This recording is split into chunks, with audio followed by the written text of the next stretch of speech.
Combien?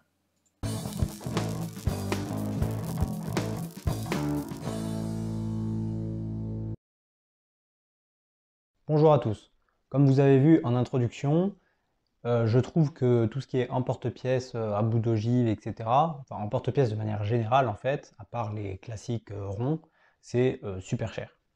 Et du coup, il y avait une petite idée qui me trottait dans la tête depuis un moment, c'était d'essayer de faire des emporte-pièces avec des lames de cutter. Comme ça, c'est pas cher et il n'y a pas besoin de les affûter parce qu'une fois que la lame est émoussée, eh ben, on change la lame de cutter et c'est terminé. Donc je me suis dit qu'on allait essayer un petit peu ça.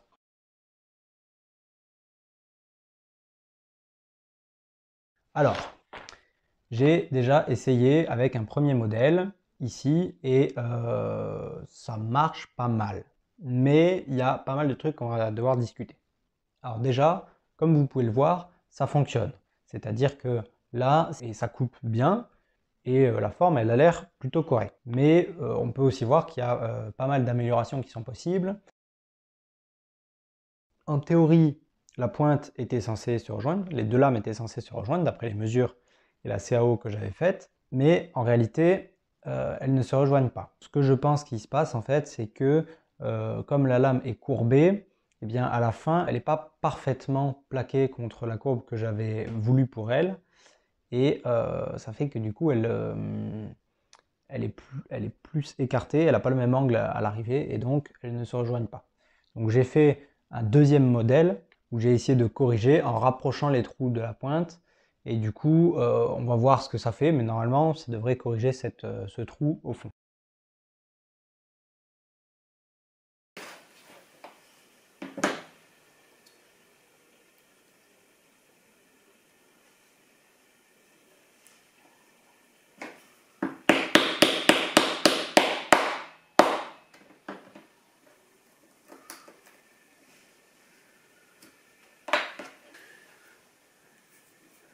Donc ce que j'ai fait, c'est que j'ai rapproché le trou de la pointe pour que les lames soient décalées vers la pointe, comme ça, et que du coup elles aient plus de chances de se toucher.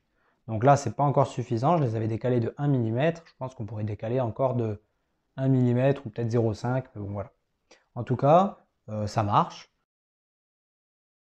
Le deuxième point, vous le remarquez ici quand je le montre de près, c'est que la lame, elle s'est cassée pendant que je la pliais. Là, vous voyez, si ça casse avec cette forme-là, ça veut dire qu'on va être vachement limité dans ce qu'on va pouvoir faire. J'ai imprimé aussi un modèle comme ça, avec un coin, où là, on va aller chercher un angle de 90 degrés avec une seule lame. Alors que ici, vous voyez, on n'est même pas à un angle je sais pas, 130, et encore, hein, franchement, il n'y a quasiment pas d'angle là. Donc je pense que là-dessus, ça va pas marcher, mais on va essayer quand même.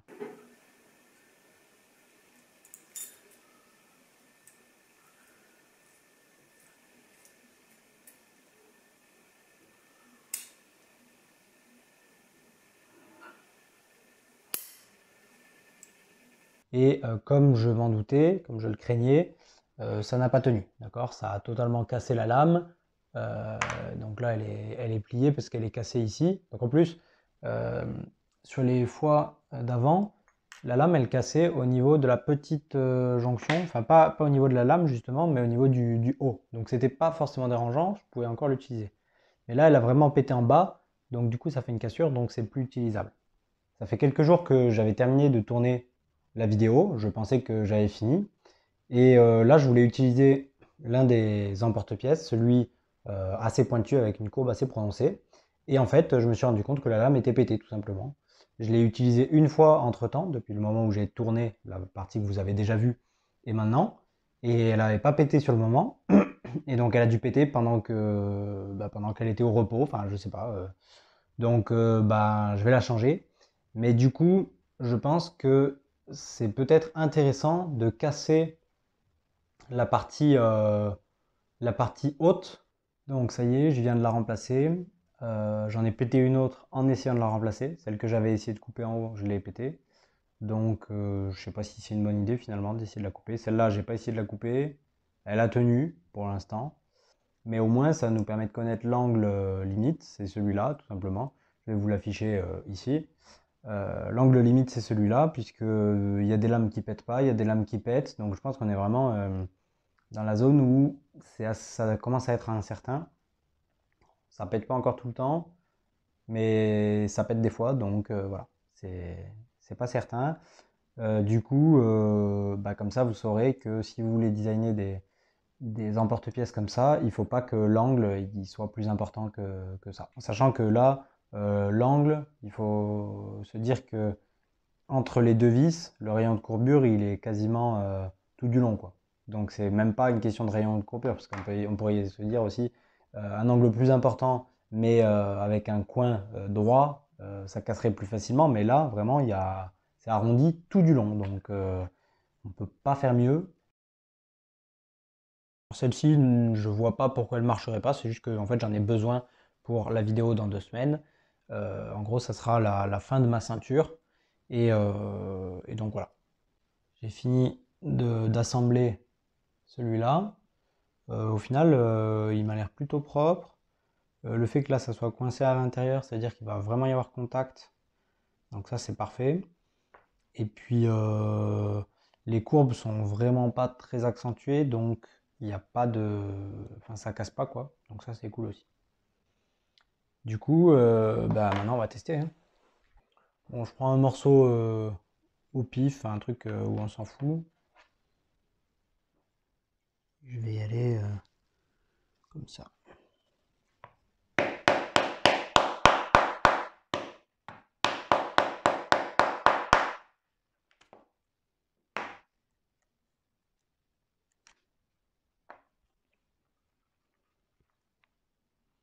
Là, franchement, la forme, elle est parfaite. Au coin, il n'y a eu aucun problème. Ça s'est coupé nickel. Donc là, celui-là, il marche super bien. Je suis très content.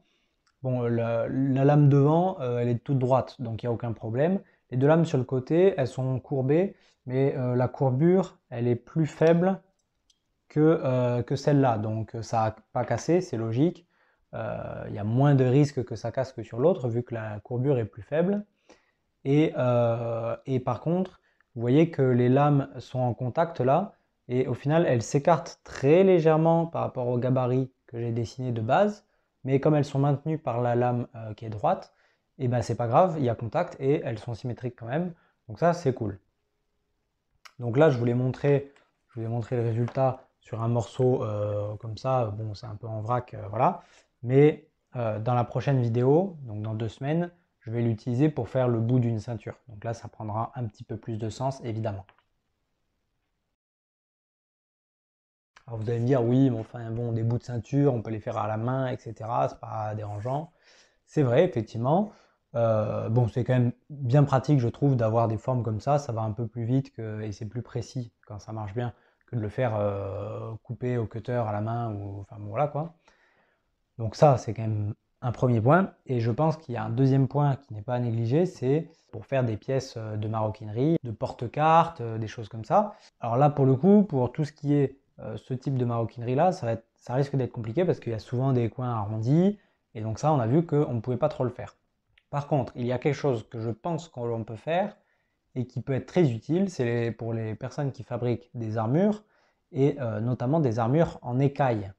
Et ben, je pense qu'il y a moyen de trouver un design où on va pouvoir utiliser un emporte-pièce comme ça, avec des courbures qui sont acceptables pour les lames et qui vont quand même être super pratiques parce que quand il faut faire je ne sais pas combien d'écailles pour pouvoir les assembler ensuite, ben, je pense qu'on est bien content d'avoir un emporte-pièce.